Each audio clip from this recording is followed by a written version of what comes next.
오늘은 예수님께서 나귀를 타고 예루살렘 도성으로 입성하시는 종려주일입니다. 그리고 이번 주간은 우리 예수님의 십자가와 그리고 죽음을 묵상하면서 보내는 고난주간으로 보내게 됩니다.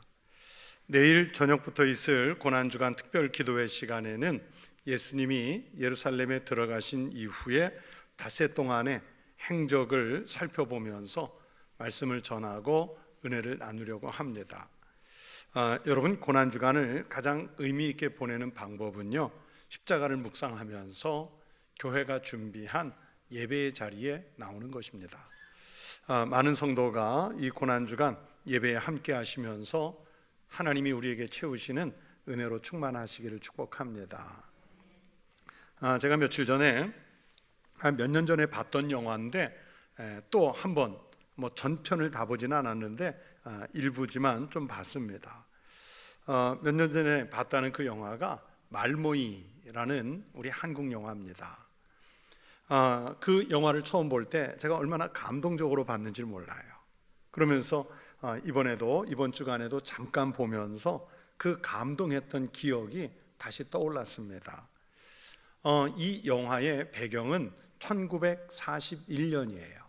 우리나라가 일제 식민지 지배하에 있을 때죠. 그 당시에 한글 학자, 우리가 잘 아는 주시경 선생님이 이제 별세하시고 그 주시경 선생님 휘하에 남아있던 조선어 학회라고 있어요. 이 조선어 학회 회원들이 우리말 큰 사전을 만들어내려고 일본의 감시의 눈길을 피해서 몰래 사전을 만드는 작업을 하다가 결국에는 거기에 관련된 모든 사람들이 잡혀 들어가는 조선어 학회 사건이라고 있어요. 그것을 영화로 만든 겁니다.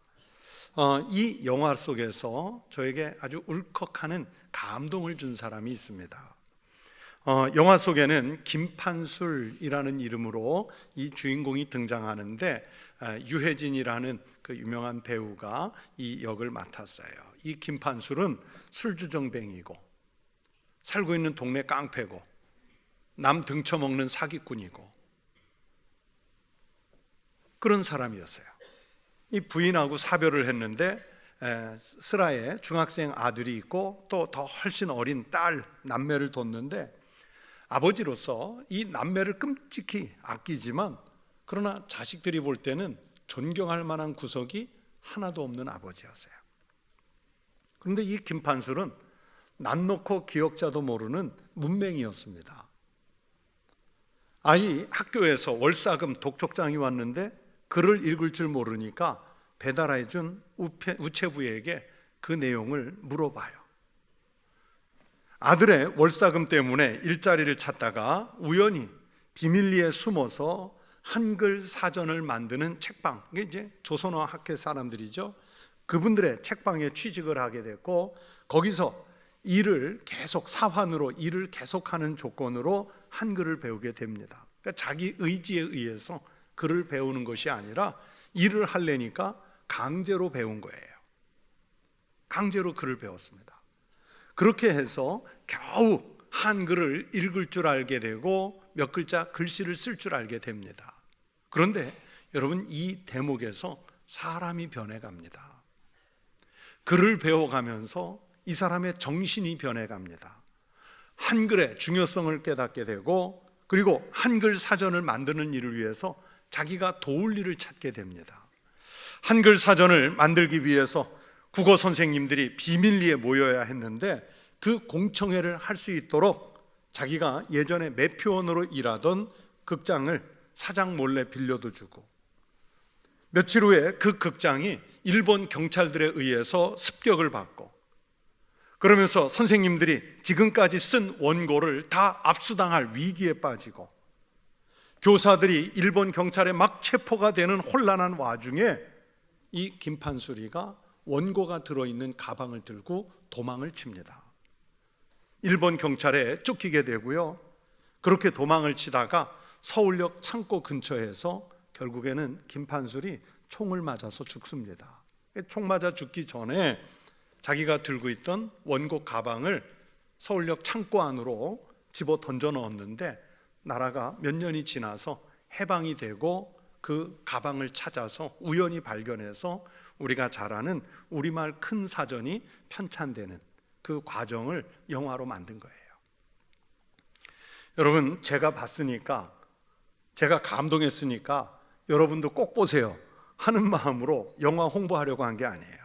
일자 무식의 사람이, 사기꾼이었던 사람이, 술주정뱅이였던 사람이 글을 읽게 되고 뜻을 알게 되니까 소설을 읽으면서 눈물을 흘릴 줄 알게 돼요. 글을 읽게 되니까 민족의 정신을 깨닫게 됩니다. 글을 읽으면서 자기가 목숨을 걸어도 될 만한 글이라는 것을 알게 되는 거예요. 제가 잠시지만 영화를 보면서 생각했습니다. 여러분, 우리가 성경을 읽을 줄 알고 우리가 주님의 십자가 정신을 받아들였는데 우리는 과연 성경으로 변화된 삶을 사는가? 주님이 지셨던 그 십자가를 고백한다고 하면서 우리는 과연 그 십자가가 나의 삶을 정말 가치 있는 삶으로 바꾸어주고 있는가? 특별히 고난주간을 맞으면서 과연 이 십자가는 나의 삶을 어떻게 이끌고 있는가 생각하게 됐습니다. 우리가 주님을 영접해서 나의 주님이시라고, 나의 하나님이라고 담대하게 신앙을 고백하지요. 그리고 주님이 우리에게 들려주시는 말씀을 복음, 기쁜 소식이라며 반가이 듣습니다. 하나님의 말씀이 기록된 성경을 읽으면서 우리들의 신앙의 지침서로 삼고 있습니다. 그렇게 주님을 영접하고 복음을 듣고 성경을 읽으면서도 과연 우리는 복음의 정신으로, 성경 말씀이 들어온 사람답게 새로운 정신으로, 새로운 사람으로 변화된 삶을 살고 있느냐, 이렇게 묻는다면 우리는 그렇게 변화된 삶을 미처 살아내지 못하고 있다는 자신을 발견하게 될 겁니다. 성도 여러분, 우리는 어떻게 살아야 합니까? 십자가를 받아들이십시오. 말씀을 받아들이십시오. 그리고 그 십자가의 정신으로 사십시오. 삶의 자리에서 성경의 말씀을 실현하면서 사십시오. 인생을 그렇게 못되게 살던 사람도 글이 들어오고 정신이 들어오니까 새로운 삶을 살게 되는데, 우리에게는 그 글이라는 차원보다 훨씬 높은 복음이 들어오고 하나님의 말씀이 들어오지 않습니까? 그러면 새로운 정신으로, 새로운 신앙으로 살아야 됩니다. 여러분, 이 새로운 신앙의 정신으로 산다는 것은 죽는 길로 가는 것 같은데, 우리가 영생을 얻는 길이 바로 그 죽음의 길 가운데 있는 줄로 믿습니다. 오늘 말씀은 그걸 얘기하는 거예요. 오늘 본문에서는 예수님이 기도하러 가신 장소를 감람산이라고 쓰지 않고 겟세마네라고 기록했습니다. 그들이 겟세마네라 하는 곳의 이름에 라고 기록했어요. 감람산은 기드론 골짜기라는 것을 가운데 놓고 예루살렘 도성과 서로 마주보고 있습니다. 여러분이 혹시 예루살렘 도성의 사진, 이렇게 길쭉한 사진을 보면 그 보통은 한가운데 한복판에 큰 황금돔을 가진 사원을 보게 되는데, 이 사원은요, 현재는 이슬람 사원이에요. 그런데 이 이슬람 사원이 있는 장소가 바로 옛날에는 예루살렘 성전이 있던 곳이어서 성전산이라는 이름을 갖고 있습니다. 그 성전산 바로 맞은편 아주 나지막한 산이 감람산인데, 이 산은요 온통 올리브 나무로 덮여 있습니다. 그래서 영어 표기로는 올리브산이라는 이름을 가졌고, 우리나라 말로는 올리브를 감람이라고 그러잖아요. 그래서 우리말 성경에는 다 감람이라고 되어 있습니다. 감람산. 이 성전산과 감람산이라고 부르니까 마치 산과 산이 있어서 먼 것 같지만, 사실은 가서 보면 이 성전산과 감람산은 아주 가깝습니다. 그리고 우리가 생각하는 청주 시내 한복판에 있는 우암산처럼 무슨 큰 자락의 산이 아니고요, 아무나 쉽게 올라갈 수 있는 동네 뒷동산 같은 그런 나지막한 산이에요. 겟세마네라는 장소는 그 감람산 중에서 일부를 가리키는 경우인데요, 여러분, 이 겟세마네는 감람산 서쪽 경사면에 있고 예루살렘에서 불과 1.2km, 그러니까 우리식으로 따지면 채 오리도 되지 않을 정도로 아주 가까워서 예루살렘 사람이라면 누구나 쉽게 갈 수 있는 지역입니다. 이 겟세마네라는 이름은 올리브 기름을 짜는 곳이라는 뜻인데, 이 감람산 한 군데 기름을 짜는 기계, 착육이라고 그러죠. 이 착육이 기름을 짜는 기계가 설치되어 있어서 거기를 겟세마네라고 불렀어요. 그런데 예수님이 십자가에 달리시기 전 마지막 기도하시는 장소가 여기 겟세마네가 됐고, 누가복음 22장 44절을 보면 여기서 예수님은 아주 처절하게 기도하시죠. 예수께서 힘쓰고 애써 더욱 간절히 기도하시니 땀이 땅에 떨어지는 핏방울 같이 되더라. 땀이 핏방울 흐르듯이 기도하실 정도였으니까 얼마나 간절하고 얼마나 처절한 기도였는지 알 수 있어요. 그래서 학자들 중에는 예수님의 이 겟세마네 기도는 정말 피와 물과 온 힘을 마치 올리브를 착육 위에 놓고 기름을 짜내듯이 다 짜내는 기도였고, 겟세마네라는 지명은 예수님께서 마지막 기도하실 장소를 예언한 것과 같다, 그렇게 표현하는 학자도 있어요.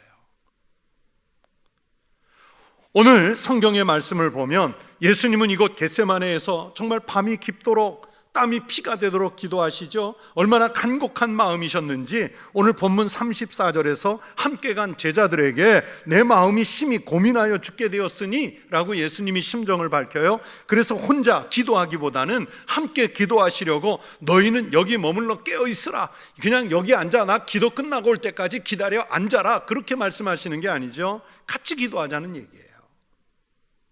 하나님 자신이시면서 성자이신 예수님께서 슬퍼하시면서 크게 고통스러워하신 이유는 십자가에서 당하실 육체적인 고난과 죽음 때문만이 아니라 죽음으로 인해 성부 하나님과 단절되는 영적인 고통이 준비되어 있기 때문입니다. 마가복음 15장 34절을 보면 예수님께서 십자가에서 그 겪게 될 영적 아픔을 이렇게 부르짖습니다. 제9시에 예수께서 크게 소리 지르시되 엘리 엘리 라마 사박다니 하시니 이를 번역하면 나의 하나님 나의 하나님 어찌하여 나를 버리셨나이까 하는 뜻이라. 주님은 십자가에 아직 달리지 않으셨어도 그 고통을 미리 아셨기 때문에 오늘 이 겟세마네 동산에서 모든 것을 짜내며 안타까운 기도를 하시는 거예요. 하지만 그런 고난과 고통을 알고 있더라도 예수님은 자신의 뜻대로 결정하지 않고요, 하나님 아버지의 뜻에 자신을 온전히 맡기려는 결단의 기도를 하시려고 겟세마네 동산을 찾아오시는 거예요. 그리고 자신을 잡으러 오는 그 대적들을 향해서 친히 나아가시는 장소로 이곳 겟세마네를 선택하신 거예요. 예수님은 하나님의 뜻을 따라 십자가로 예정된 그 길을 가는 순종의 상징의 장소로 이 겟세마네를 선택하신 거예요.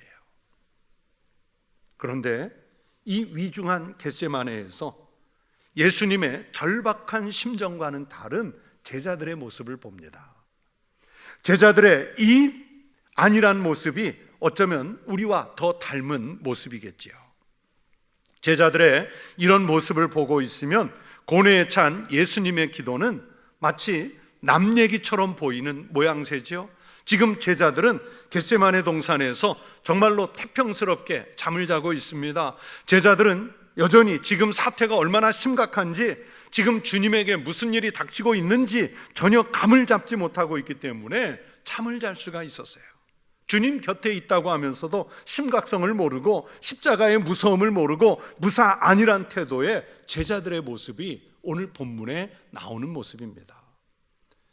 오늘 본문 바로 앞에 14장 31절의 말씀을 보면 베드로는 자기는 끝까지 주님을 지키겠다고 맹세하지요. 죽기를 각오하고 지키겠다고 약속합니다. 베드로가 힘있게 말하되 내가 주와 함께 죽을지언정 주를 부인하지 않겠나이다 하고 모든 제자도 이와 같이 말하니라.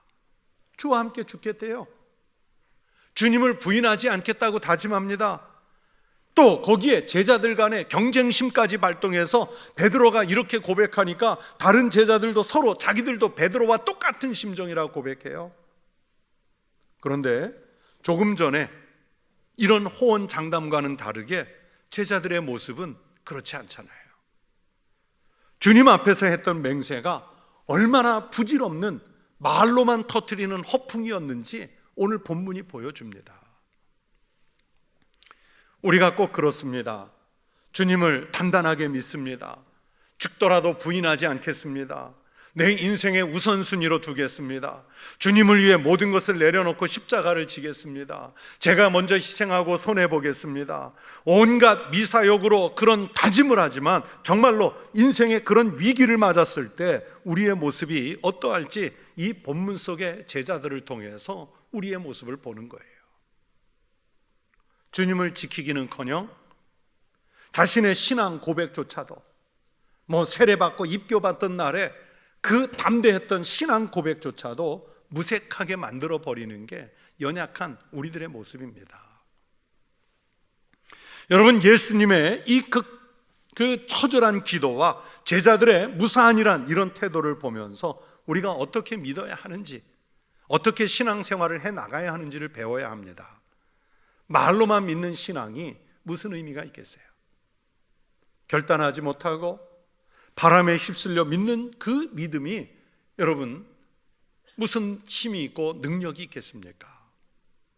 그런 면에서 우리는 겟세마네 동산의 이 양면을 통해서 우리가 지켜야 할 믿음의 도리를 이 말씀을 통해서 배워야 합니다. 우리가 살아가는 삶의 자리를 겟세마네로 바꾸겠다고 하는 그 결심이 이 말씀을 통해서 우리에게 들려야 합니다. 그런 면에서 두 가지 말씀을 드리려고 하는데, 첫째는 그리스도인은 그리스도인으로서 하나님이 인도하시는 삶의 자리에서 모든 것을 주님이 십자가를 앞에 두고 겟세마네 동산에서 나의 원대로 마시고 아버지의 원대로 하시라는 그 결단했던 그 마음이 우리의 마음이 되어야 합니다. 주님처럼 자신의 자리를 순종으로 지키겠다는 다짐이 있어야 돼요. 하나님 자신이시라는 거룩한 신성을 가지셨고, 그리고 참된 인간으로 오신 예수님이죠. 그래서 십자가의 고난과 죽음이 얼마나 고통스러운지 알고 계셨기 때문에 예수님도요, 할 수만 있으면 이 십자가를 피하고 싶으셨어요. 십자가가 아닌 다른 방법으로 인류를 구원하고 싶은 마음도 있으셨어요. 그래서 오늘 본문 36절을 보시면 이르시되 아빠 아버지여, 아버지께는 모든 것이 가능하오니 이 잔을 내게서 옮기시옵소서. 그러나 나의 원대로 마시옵고 아버지의 원대로 하옵소서. 이렇게 기도하지요. 하나님 아버지께는 모든 것이 가능하다는 것은 아버지 십자가 말고도요 다른 거 있지 않습니까? 다른 물음을 하나님께 묻는 거예요. 이 잔을 옮겨달라는 것은 할 수만 있으면 이 십자가를 피하고 싶다는 주님의 솔직한 마음입니다. 마태복음이나 누가복음에 나오는 겟세마네 동산의 기도를 읽으시면 주님의 마음이 더 적나라하게 잘 표현되어 있습니다. 마태복음 26장 같은 경우는 내 아버지여 만일 할만하시거든 이 잔을 내게서 지나가게 하옵소서. 또 누가복음 22장에서는 아버지여 만일 아버지의 뜻이거든 이 잔을 내게서 옮기시옵소서. 하나님은 옮기실 수 있다는 걸 말씀하는 거예요. 옮기실 수 있지 않냐? 옮기실 수 있으니까 그렇게 해달라는 간구예요. 여러분, 이것이 겟세마네에서의 예수님의 솔직한 마음이지요. 그러나 옮겨달라고, 피하게 해달라고 요청하신 그 다음에는 아버지의 뜻대로, 아버지의 원대로 하시라는 의탁이 꼭 들어가 있습니다. 무슨 뜻입니까?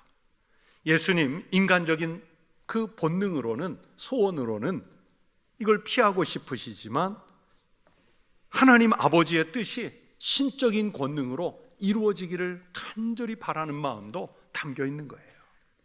여러분, 십자가는 그런 것입니다. 그래서 십자가를 앞에 놓고 예수님의 마음은 심히 고민하여 죽게 될 정도가 되셨습니다. 십자가에 달렸을 때의 그 고통 때문에 죽을 지경이고, 예수님의 죽음 앞에서 이제 곧 배반하게 될 제자들의 태도와 유대인들의 무지함 때문에 마음이 심히 고민되셨습니다. 그리고 십자가에서 잠시지만 아버지로부터 버림받는 죄인의 고독감을 느끼셨기 때문에 그 마음이 심히 고민하여 죽게 되었다, 그렇게 말씀하시는 거예요. 그런데 이런 심각한 상황을 깨닫지 못하고 태평하게 잠들어 있는 제자들의 모습이 얼마나 안타까우셨을까요? 지금도 여전히 최선을 다하지 못하고 우리는 겟세마네 같이 위급한 시기를 살고 있는데 영적으로 잠들어 있는 우리들의 영적 무지함 때문에 주님은 오늘도 여전히 얼마나 아파하실까요? 그래서 슬퍼하셨고 놀라셨고 같이 깨어있자 말씀하시는 겁니다. 예수님은 십자가를 앞에 두고 제자들이 자기 자리들을 지키게 하셨는데 제자들이 이것을 전혀 느끼지 못하고 있으니까 잠든 모습을 보면서 얼마나 답답하셨을까요? 오늘날 우리는 예수를 믿는 신앙과 또 세상에서 살아가는 삶의 방식이 완전히 다른 경우들을 봅니다. 교회 안에서는 거룩할 수 있지만 삶의 자리에서는 그리스도인 같지 않을 때가 많아요. 아직 예수의 삶이, 예수님의 십자가가 내 삶과 일치하지 않고 할 수만 있으면 겟세마네를 피하고 싶은, 겟세마네에서 아니면 잠들어 버린 제자들의 모습이 우리들의 모습이에요. 아직 한 달이 안 됐는데 3월 21일 날 저녁 뉴스에서, 왜 뉴스 끝자락엔 우리 지역 뉴스가 따로 나오잖아요. 충청북도 뉴스가 나오는 시간에 이런 보도가 있더라고요. 충청북도가, 우리가 살고 있는 이 충청북도가 교통 관련 도덕지수, 이제 또 검색해 보니까 이걸 안전지수라고도 해요. 교통 관련 도덕지수가 17개 광역시도 중에서 우리 충청북도가 17위 꼴찌랍니다. 그러면서 구체적으로 보도하는 걸 보니까 횡단보도 없는 곳에서 무단으로 횡단하는 사람, 이게 17개 도시에서 1등이에요. 또 길을 건널 때 스마트폰 보는 사람, 우리 젊은이들 스마트폰 많이 보죠?